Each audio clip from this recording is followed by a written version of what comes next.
Hello, everyone. This is Ifeyinwa. Welcome to Finding Africa, to explore and share the beauty of Africa, starting with folk stories from southern Nigeria. Concerning the fate of Essido and his evil companions. Chief Obori lived at a town called Adiago, which is on the right bank of the Calabar River. He was a wealthy chief and belonged to the Ebo society. He had many large canoes and plenty of slaves to paddle them. These canoes he used to fill up with new yams, each canoe being under one head slave and containing 8 paddles. The canoes were capable of holding 3 puncheons of palm oil and cost 800 rods each. When they were full, about 10 of them used to start off together and paddle to Rio del Rey. They went through creeks all the way, which run through mangrove swamps with palm oil trees here and there. Sometimes in the tornado season, it was very dangerous crossing the creeks as the canoes were so heavily laden, having only a few inches above the water that quite a small wave would fill the canoe and cause it to sink to the bottom. Although most of the people could swim, it often happened that some of them were lost, as there are many large alligators in these waters. After 4 days' hard paddling, they would arrive at Rio del Rey, where they had very little difficulty in exchanging their new yams for bags of dried shrimps and sticks with smoked fish on them. Chief Obori had 2 sons named Eyo I and Essido. Their mother having died when they were babies, the children were brought up by their father. As they grew up, they developed entirely different characters. The eldest was very hardworking and led a solitary life, but the younger son was fond of gaiety and was very lazy. In fact, he spent most of his time in the neighboring towns playing and dancing. When the 2 boys arrived at the respective ages of 18 and 20, their father died, and they were left to look after themselves. According to native custom, the elder son, Eyo I, was entitled to the whole of his father's estate. But being very fond of his younger brother, he gave him a large number of rods and some land with a house. Immediately, Essido became possessed of the money. He became wilder than ever, gave big feasts to his companions, and always had his house full of women, upon whom he spent large sums. Although the amount his brother had given him on his father's death was very large, in the course of a few years, Essido had spent it all. He then sold his house and effects and spent the proceeds on feasting. While he had been living this gay and unprofitable life, Eyo I had been working harder than ever at his father's old trade and had made many trips to Rio del Rey himself. Almost every week he had canoes laden with yams, going down river and returning about 12 days later with shrimps and fish, which Eyo I himself disposed of in the neighboring markets, and he very rapidly became a rich man. At intervals, he remonstrated with Essido on his extravagance, but his warnings had no effect. If anything, his brother became worse. At last, the time arrived when all the money was spent, so Essido went to his brother and asked him to lend him 2,000 rods, but Eyo refused, and told Essido that he would not help him in any way to continue his present life of debauchery, but that if he liked to work on the farm and trade, he would give him a fair share of the profits. This Essido indignantly refused, and went back to the town and consulted some of the very few friends he had left as to what was the best thing to do. The men he spoke to were thoroughly bad men and had been living upon Essido for a long time.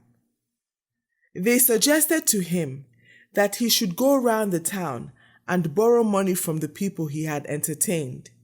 And then they would run away to Akpagbiro's town, which was about 4 days' march from Calabar. This Essido did, and managed to borrow a lot of money, although many people refused to lend him anything. Then at night, he set off with his evil companions who carried his money, as they had not been able to borrow any themselves, being so well known.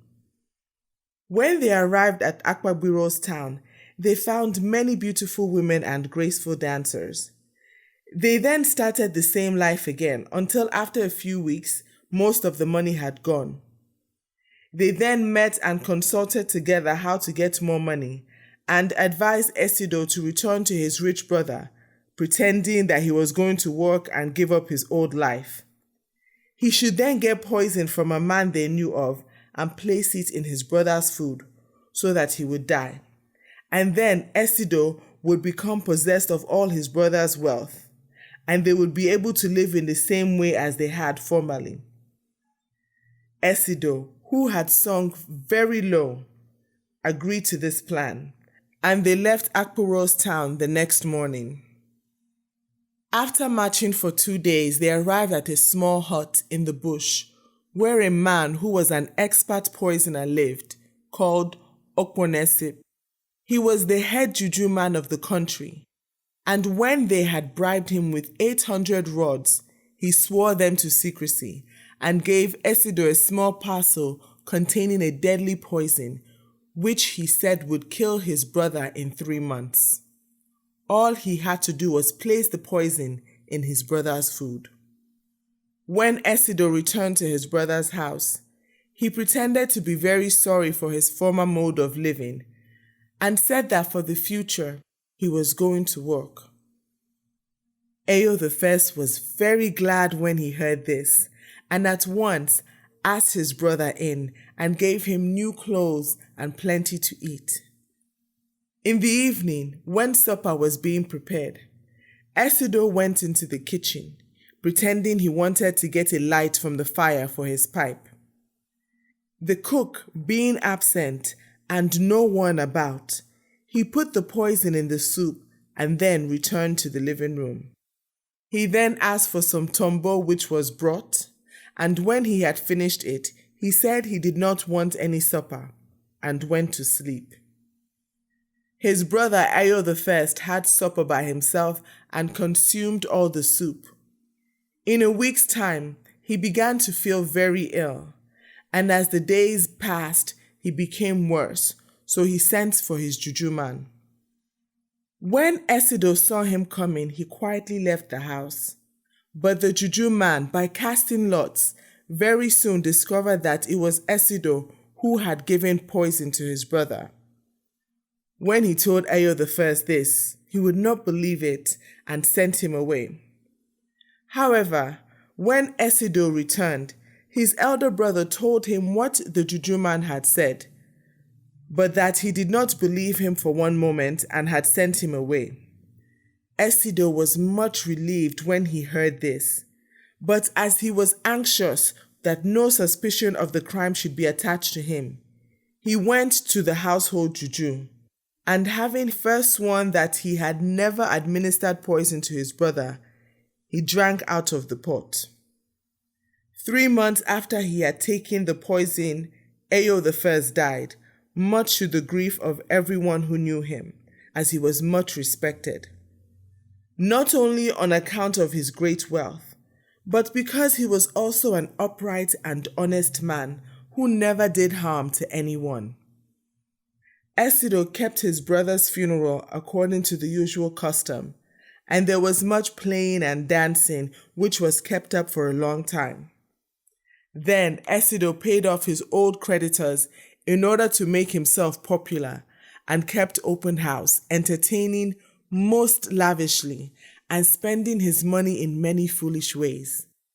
All the bad women about collected at his house, and his old evil companions went on as they had done before.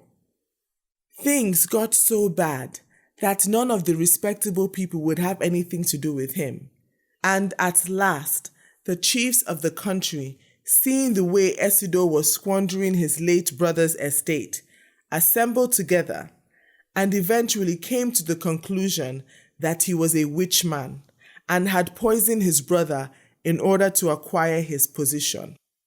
The chiefs, who were all friends of the late Eyo and who were very sorry at the death, as they knew that if he had lived, he would have become a great and powerful chief, made up their minds to give Essido the Ekpawo juju, which is a very strong medicine and gets into men's heads so that when they have drunk it, they are compelled to speak the truth.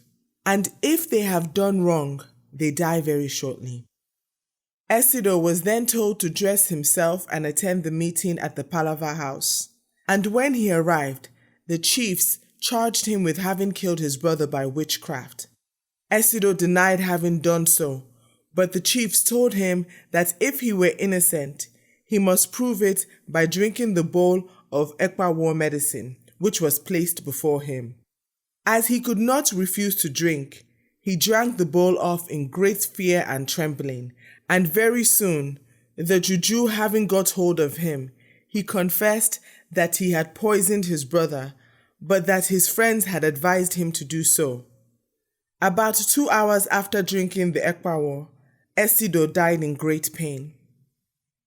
The friends were then brought to the meeting and tied up to posts and questioned as to the part they had taken in the death of Eyo. As they were too frightened to answer, the chiefs told them that they knew from Essido that they had induced him to poison his brother. They were then taken to the place where Eyo was buried, the grave having been dug open, and their heads were cut off and fell into the grave, and their bodies were thrown in after them as a sacrifice for the wrong they had done. The grave was then filled up again.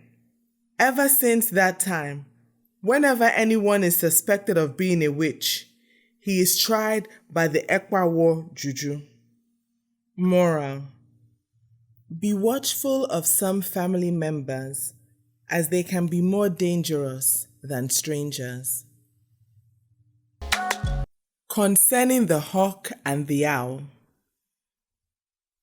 In the olden days when Ifeyinwa was king of Calabar, it was customary at that time for rulers to give big feasts, to which all the subjects and all the birds of the air and animals of the forest, also the fish and other things that lived in the water, were invited.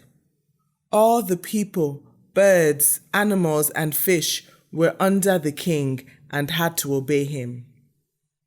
His favorite messenger was the hawk, as he could travel so quickly.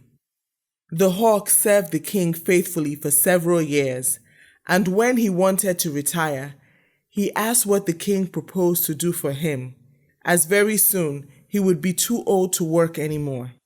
So the king told the hawk to bring any living creature, bird or animal, to him, and he would allow the hawk for the future to live on that particular species without any trouble.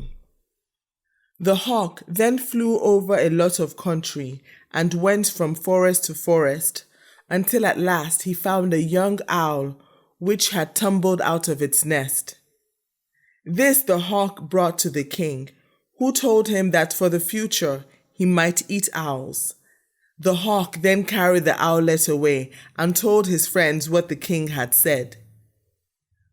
One of the wisest of them said, "Tell me, when you seized the young owlet, what did the parents say?" And the hawk replied that the father and mother owls kept quite quiet and never said anything. The hawk's friend then advised him to return the owlet to his parents, as he could never tell what the owls would do to him in the night time. And as they had made no noise, they were no doubt plotting in their minds some deep and cruel revenge. The next day, the hawk carried the owlet back to his parents and left him near the nest. He then flew about trying to find some other bird which would do as his food. But as all the birds had heard that the hawk had seized the owlet, they hid themselves and would not come out when the hawk was near. He therefore could not catch any birds. As he was flying home, he saw a lot of fowls near a house, basking in the sun and scratching in the dust. There were also several small chickens running about and chasing insects, or picking up anything they could find to eat, with the old hen following them and clucking and calling to them from time to time. When the hawk saw the chickens, he made up his mind that he would take one, so he swooped down and caught the smallest in his strong claws. Immediately he had seized the chicken, the cocks began to make a great noise, and the hen ran after him and tried to make him drop her child, calling loudly with her feathers fluffed out and making dashes at him. But he carried it off, and all the fowls and chickens at once ran screaming into the houses, some taking shelter under bushes, and others trying to hide themselves in the long grass. He then carried the chicken to the king, telling him that he had returned the owlet to his parents, as he did not want him for food. So the king told the hawk that for the future he could always feed on chickens. The hawk then took the chicken home, and his friend who dropped in to see him asked him what the parents of the chicken had done when they saw their child taken away. So the hawk said, "They all made a lot of noise, and the old hen chased me. But although there was a great disturbance amongst the fowls, nothing happened." His friend then said as the fowls had made much palaver, he was quite safe to kill and eat the chickens, as the people who made plenty of noise in the daytime would go to sleep at night and not disturb him or do him any injury. The only people to be afraid of were those who, when they were injured, kept quite silent. You might be certain then that they were plotting mischief and would do harm in the nighttime. Moral: when someone does you wrong, don't make a big deal. Instead, silently plot your revenge. If they are smart, they will fix the problem. If not, you will have your revenge. The story of the drummer and the alligators. There was once a woman named Ifeyinwa who lived at Essido, a small town to the south of Calabar. She was married to a chief of Hensham town called Ifeyinwa. They had lived together for several years but had no children. The chief was very anxious to have a child during his lifetime and made sacrifices to his juju, but they had no effect. So he went to a witch man who told him that the reason he had no children was that he was too rich. The chief then asked the witch man how he should spend his money in order to get a child, and he was told to make friends with everybody and give big feasts so that he should get rid of some of his money and become poorer. The chief then went home and told his wife. The next day his wife called all her company together and gave them a big dinner which cost a lot of money. Much food was consumed and large quantities of tombo were drunk. Then the chief entertained his company, which cost a lot more money. He also wasted a lot of money in the Egbo house. When half of his property was wasted, his wife told him that she had conceived. The chief, being very glad, called a big play for the next day. In those days, all the rich chiefs of the country belonged to the alligator company and used to meet in the water. The reason they belonged to the company was, first of all, to protect their canoes when they went trading, and secondly, to destroy the canoes and property of the people who did not belong to their company, and to take their money and kill their slaves. Chief Ifeyinwa was a kind man, and would not join this society, although he was repeatedly urged to do so.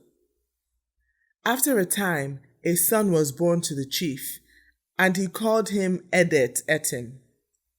The chief then called the Egbo society together and all the doors of the houses in the town were shut, the markets were stopped, and the women were not allowed to go outside their houses while the Egbo was playing. This was kept up for several days and cost the chief a lot of money. Then he made up his mind that he would divide his property and give his son half when he became old enough. Unfortunately, after 3 months, the chief died, leaving his sorrowing wife to look after their little child. The wife then went into mourning for 7 years for her husband, and after that time, she became entitled to all his property, as the late chief had no brothers. She looked after the little boy very carefully until he grew up, when he became a very fine, healthy young man, and was much admired by all the pretty girls of the town. But his mother warned him strongly not to go with them, because they would make him become a bad man. Whenever the girls had a play, they used to invite Edet at him, and at last he went to the play, and they made him beat the drum for them to dance to. After much practice, he became the best drummer in the town, and whenever the girls had a play, they always called him to drum for them. Plenty of the young girls left their husbands and went to Edet and asked him to marry them. This made all the young men of the town very jealous, and when they met together at night, they considered what would be the best way to kill him. At last, they decided that when Edet went to bathe, they would induce the alligators to take him. So one night when he was washing, one alligator seized him by the foot, and others came and seized him round the waist. He fought very hard, but at last they dragged him into the deep water and took him to their home. When his mother heard this, she determined to do her best to recover her son, so she kept quite quiet until the morning. When the young men saw that Edet's mother remained quiet and did not cry, they thought of the story of the hawk and the owl, and determined to keep Edet alive for a few months. At cockcrow, the mother raised a cry, and went to the grave of her dead husband in order to consult his spirit as to what she had better do to recover her lost son. After a time, she went down to the beach with small young green branches in her hands, with which she beat the water and called upon all the jujus of the Calabar River to help her to recover her son. She then went home and got a load of rods and took them to a juju man in the farm. His name was Ininen Okon. He was so called because he was very artful and had plenty of strong jujus. When the young boys heard that Edet's mother had gone to Ininen Okun, they all trembled with fear and wanted to return Edet, but they could not do so as it was against the rules of their society. The juju man, having discovered that Edet was still alive and was being detained in the alligator's house, told the mother to be patient. After 3 days, Ininen himself joined another alligator society and went to inspect the young alligator's house. He found a young man whom he knew, left on guard when all the alligators had gone to feed at the ebb of the tide, and came back and told the mother to wait, as he would make a juju which would cause them all to depart in 7 days and leave no one in the house. He made his juju, and the young alligator said that as no one had come for Edet, they would all go at the ebb tide to feed and leave no one in charge of the house. When they returned, they found Edet still there and everything as they had left it, as Ininen had not gone that day. 3 days afterwards, they all went away again, and this time went a long way off and did not return quickly.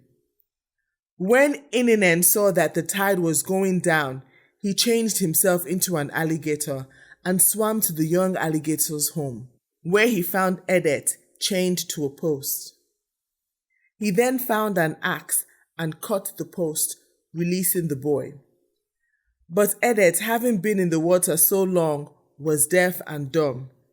He then found several loincloths which had been left behind by the young alligators. So he gathered them together and took them away to show to the king. And Ininen left the palace, taking Edet with him. He then called the mother to see her son. But when she came, the boy could only look at her and could not speak. The mother embraced her boy, but he took no notice, as he did not seem capable of understanding anything, but sat down quietly. Then the juju man told Edet's mother that he would cure her son in a few days. So he made several jujus and gave her son medicine. And after a time, the boy recovered his speech and became sensible again. Then Edet's mother put on a mourning cloth and pretended that her son was dead, and did not tell the people he had come back to her. When the young alligators returned, they found that Edet was gone, and that someone had taken their loincloths. They were therefore much afraid and made inquiries if Edet had been seen. But they could hear nothing about him, as he was hidden in a farm, and the mother continued to wear her mourning cloth in order to deceive them. Nothing happened for 6 months, and they had quite forgotten all about the matter. Ifeyinwa, the mother, then went to the chiefs of the town and asked them to hold a large meeting of all the people, both young and old, at the palaver house, so that her late husband's property might be divided up in accordance with the native custom, as her son had been killed by the alligators. The next day, the chiefs called all the people together, but the mother in the early morning took her son to a small room at the back of the palaver house and left him there with the 7 loincloths which the juju man had taken from the alligator's home. When the chiefs and all the people were seated, Ifeyinwa stood up and addressed them, saying, "Chiefs and young men of my town, 8 years ago, my husband was a fine young man. He married me and we lived together for many years without having any children. At last, I had a son, but my husband died a few months afterwards. I brought up my boy very carefully, but as he was a good drummer and dancer, the young men were jealous and had him caught by the alligators. Is there anyone present who can tell me what my son would have become if he had lived?" She then asked them what they thought of the alligator society, which had killed so many young men. The chiefs, who had lost a lot of slaves, told her that if she could produce evidence against any members of the society, they would destroy it at once. She then called upon Inenen to appear with her son Edet. He came out from the room leading Edet by the hand and placed the bundle of loincloths before the chief. The young men were very much surprised when they saw Edet and wanted to leave the palaver house.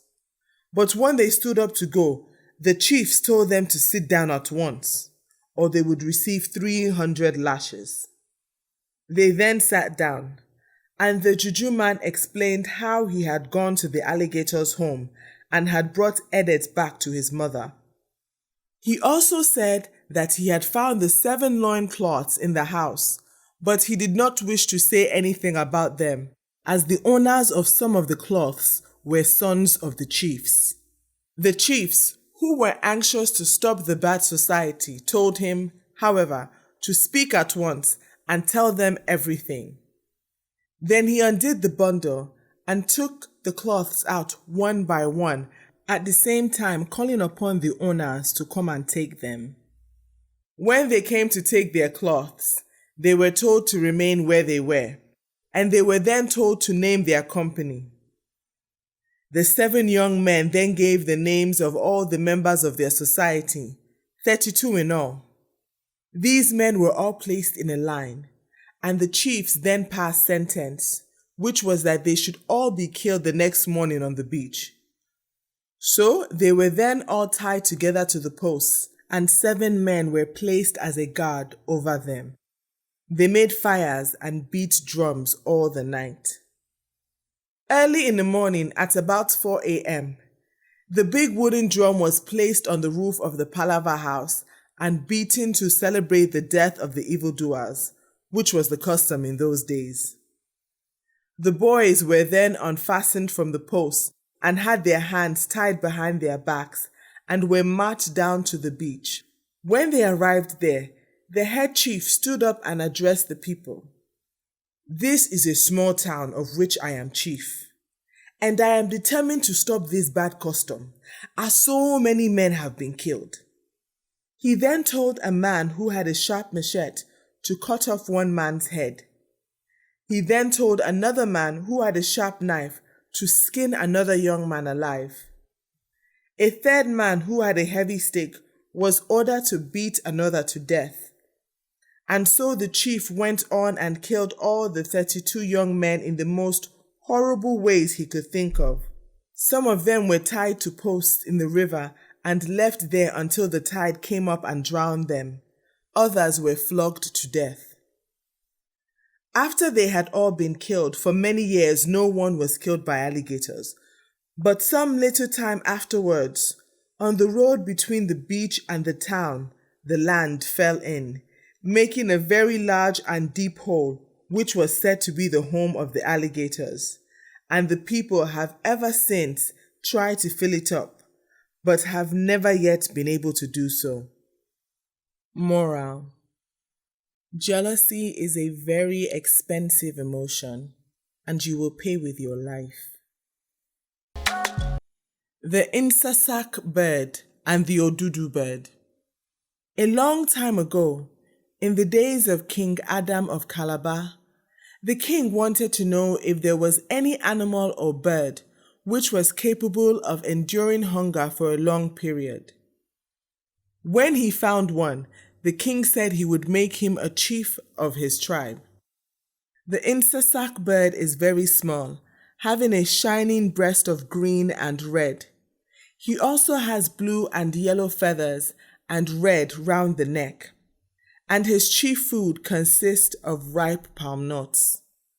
The Odudu bird, on the other hand, is much larger, about the size of a magpie with plenty of feathers, but a very thin body.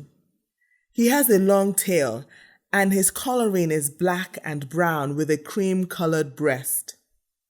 He lives chiefly on grasshoppers and is also very fond of crickets which make a noise at night. Both the Insasak bird and the Odudu were great friends and used to live together. They both made up their minds that they would go before the king and try to be made chiefs. But the Odudu bird was quite confident that he would win, as he was so much bigger than the Insasak bird. He therefore offered to starve for 7 days. The king then told them both to build houses which he would inspect, and then he would have them fastened up, and the one who could remain the longest without eating would be made the chief.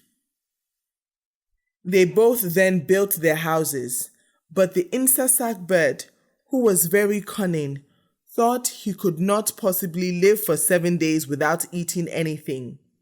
He therefore made a tiny hole in the wall, being very small himself, which he covered up so that the king would not notice it on his inspection. The king then came and looked carefully over both houses, but failed to detect the little hole in the Insasak bird's house, as it had been hidden so carefully. He therefore declared that both houses were safe, and then ordered the 2 birds to go inside their respective houses, and the doors were carefully fastened on the outside. Every morning at dawn, the Insasak bird used to escape through the small opening he had left high up in the wall, and fly away a long distance and enjoy himself all day, taking care, however, that none of the people on the farms should see him. Then when the sun went down, he would fly back to his little house and creep through the hole in the wall, closing it carefully after him.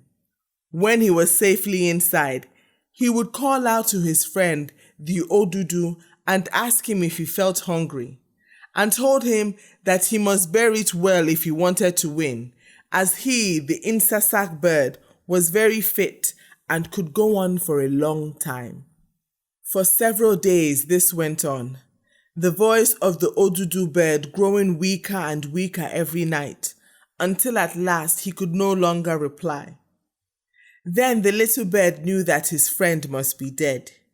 He was very sorry, but could not report the matter, as he was supposed to be confined inside his house. When the 7 days had expired, the king came and had both the doors of the house opened. The Insasak bird at once flew out, and perching on a branch of a tree which grew near, sang most merrily. But the Odudu bird was found to be quite dead, and there was very little left of him, as the ants had eaten most of his body, leaving only the feathers and bones on the floor. The king therefore at once appointed the Insasak bird to be the head chief of all the small birds, and in the Ibibio country, even to the present time, the small boys who have bows and arrows are presented with a prize, which sometimes takes the shape of a female goat if they manage to shoot an Insasak bird. As the Insasak bird is the king of all the small birds and most difficult to shoot on account of his wiliness and his small size. Moral: don't endure a dangerous task or challenge without a backup plan. The election of the king bird, the black and white fishing eagle. Old town Calabar once had a king called Essido, who, like most of the Calabar kings in the olden days, was rich and powerful. But although he was so wealthy, he did not possess many slaves. He therefore used to call upon the animals and birds to help his people with their work. In order to get the work done quickly and well, he determined to appoint head chiefs of all the different species. The elephant he appointed king of the beasts of the forest, and the hippopotamus king of the water animals, until at last it came to the turn of the birds to have their king elected. Essido thought for some time which would be the best way to make a good choice, but could not make up his mind as there were so many different birds who all considered they had claims. There was the hawk with his swift flight, and of hawks there were several species. There were the herons to be considered, and the big spur-winged geese, the hornbill or toucan tribe, and the game birds such as guinea fowl, the partridge and the bustards. Then again, of course, there were all the big crane tribe who walked about the sandbanks in the dry season, but who disappeared when the river rose, and the big black and white fishing eagles. When the king thought of the plover tribe, the seabirds, including the pelicans, the doves, and the numerous shy birds who live in the forest, all of whom sent in claims, he got so confused that he decided to have a trial by ordeal of combat, and sent word round the whole country for all the birds to meet the next day and fight it out between themselves, and that the winner should be known as the king bird ever afterwards.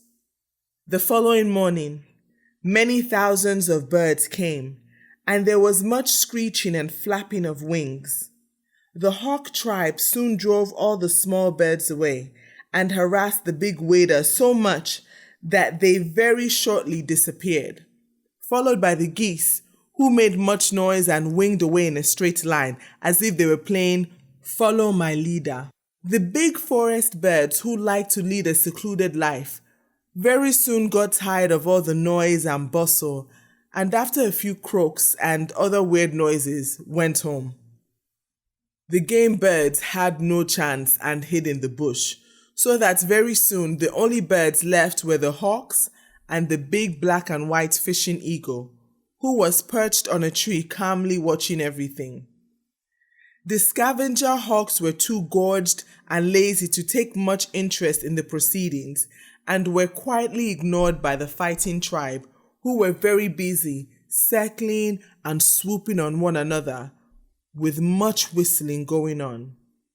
Higher and higher they went until they disappeared out of sight. Then a few would return to earth, some of them badly torn and with many feathers missing. At last, the fishing eagle said, "When you have quite finished with this foolishness, please tell me. And if any of you fancy yourselves at all, come to me, and I will settle your chances of being elected head chief once and for all." But when they saw his terrible beak and cruel claws, knowing his great strength and ferocity, they stopped fighting between themselves and acknowledged the fishing eagle to be their master. Essido then declared that Ifeyinwa, which was the name of the fishing eagle, was the head chief of all the birds and should thenceforward be known as the king bird. From that time to the present day, whenever the young men of the country go to fight, they always wear 3 of the long black and white feathers of the king bird in their hair, 1 on each side and 1 in the middle, as they are believed to impart much courage and skill to the wearer. And if a young man is not possessed of any of these feathers when he goes out to fight, he is looked upon as a very small boy indeed. Moral: a good leader is confident, remains calm, and doesn't participate in foolish fights to prove their power. Thank you for listening. If you enjoyed the story, hit the subscribe button. If you didn't enjoy the story, still hit the subscribe button because you may like the next one. Until next time, enjoy life. Finding Africa.